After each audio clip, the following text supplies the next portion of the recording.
খাগড়াছড়িতে উৎপাদিত হলুদের গুণগত মান ভালো হওয়ায় স্থানীয় চাহিদা মিটিয়ে যাচ্ছে দেশের বিভিন্ন জেলায়।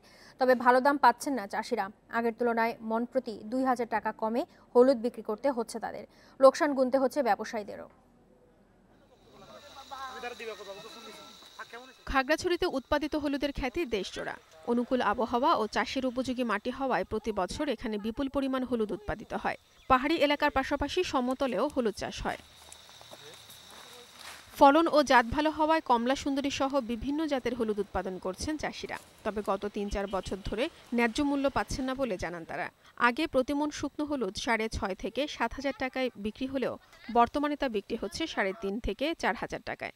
খাগড়াছড়ি হলুদটা খুব ভালো, মানে একটা মান আছে এখানে, কিন্তু দাম তো নাই।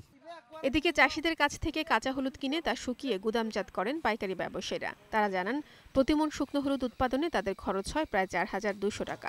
অথচ ঢাকা সহ দেশের বিভিন্ন প্রান্তের ব্যবসায়ীদের কাছে মন প্রতি ৩,৮০০ থেকে ৪,০০০ টাকায় বিক্রি করছেন তারা। লোকসান হওয়ায় শ্রমিকদেরও মজুরি দিতে পারছেন না ঠিকমতো। কস্তা বার্তায় মিলে এক মন হলুদ কস্তা শুকনা ৪২০০ টাকা পাত্তা পড়ে, কিন্তু আমরা বাজার পাইতেছি ৪,৩৮০ টাকা। কিন্তু আমাদের দেখা যাইতেছে এই যে ৩ বছর ধরে লসের পালা। মালিকের শ্রমিককে বেতন দিতে পারে না, এই জন্য আমাদের খুব চলাচল করতে কষ্ট হয়ে যায়।